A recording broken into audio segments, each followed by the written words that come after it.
జగన్ మీదన 11 కేసులు సిబిఐవి.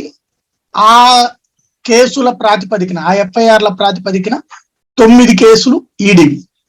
ఇందులో ఈ 11 కేసులలో ఆనాడు జగన్ సంస్థల్లో పెట్టినటువంటి పెట్టుబడులు ఒక ఎత్తు, ఆ పెట్టుబడులు పెట్టినటువంటి వ్యక్తుల సంస్థలు ప్రభుత్వం నుండి వేరే పేరుతో లబ్ధి పొందినయి.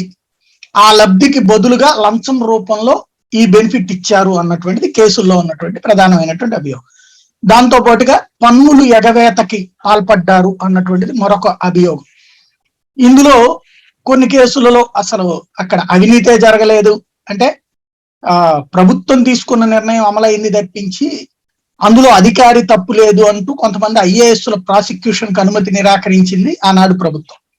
దాంతో ఆ కేసుల్లో ఐఏఎస్ కి తప్పు లేదు, అలాగే కేబినెట్ నిర్ణయంలో తేడా లేదు, కేబినెట్ నిర్ణయం ఆచరణలో తేడా లేదు, కాబట్టి ఆ కేసులు వీక్ అయినాయి, ఇంకా కొట్టేయలేదు కేసులు.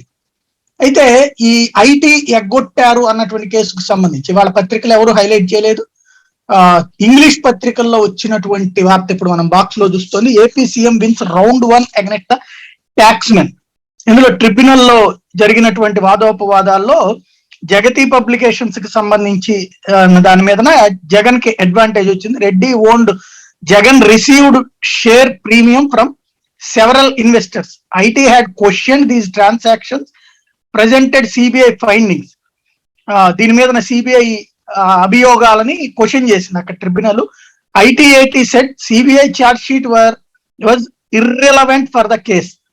IT said premium amount can not be taxed. ఇక్కడ ప్రీమియం అమౌంట్ కి మీద ట్యాక్స్ కూడా కట్టలేదు అన్నటువంటి. ఇందులో Andhra Pradesh chief minister YS Jaganmohan Reddy has won the first round of the battle with the income tax IT authorities following A recent tribunal ruling that could have political implications as well as have a bearing on another legal feuds.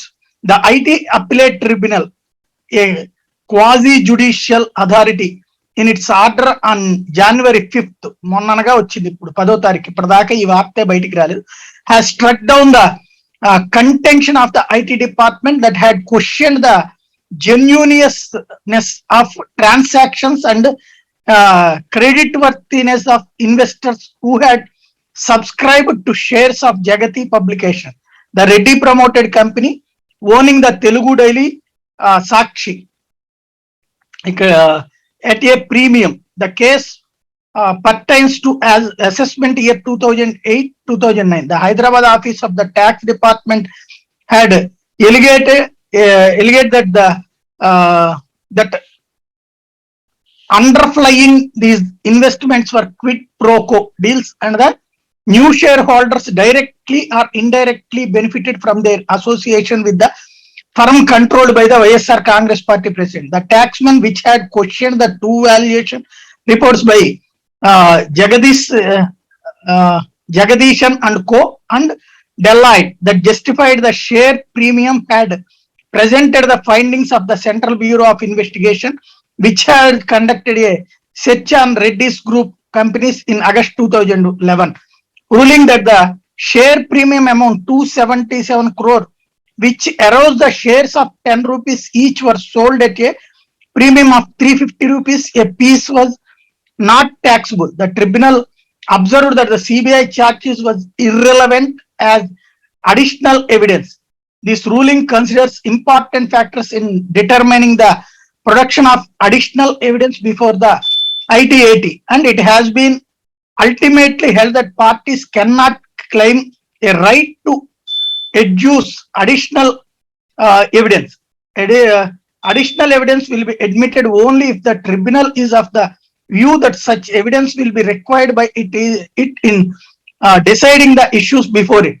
The issues before the tribunal were restricted to whatever the share premium received were taxable under section 56 or 58 of the Income Tax Act 1961, said Ashish Mehta, partner of law firm Kaitan and Co. ఇది English మీడియాలో వచ్చినటువంటి వార్త, times group project చేసినటువంటి వార్త. ఇందులో జగన్ రెడ్డికి సంబంధించినటువంటి వ్యవహారాలలో, అంటే అక్కడ పెట్టినటువంటి పెట్టుబడికి సంబంధించినటువంటి క్లారిటీ ఏది అన్నటువంటిదే ఇక్కడ ప్రధానమైనటువంటి అంశం. పెట్టుబడికి సంబంధించి అది పెట్టుబడిలో ప్రారంభ పెట్టుబడినే ట్యాక్స్ కింద ఎలా వేస్తారు అన్నటువంటి ప్రశ్నతో ప్రారంభమయ్యి మిగతాదంతా వచ్చినటువంటి నేపథ్యంలో మొదటి రౌండ్ లో ప్రాబ్లం సాల్వ్ అయ్యింది, లేదా తన మీద అభియోగాలకు సంబంధించి సాల్వ్ అయింది అన్నటువంటి పాయింట్ ఇక్కడ ప్రొజెక్ట్ చేసుకొచ్చింది. మరి తదుపరి రౌండ్ లో ఏమవుతుంది అనేది చూడాల్సి ఉంటుంది.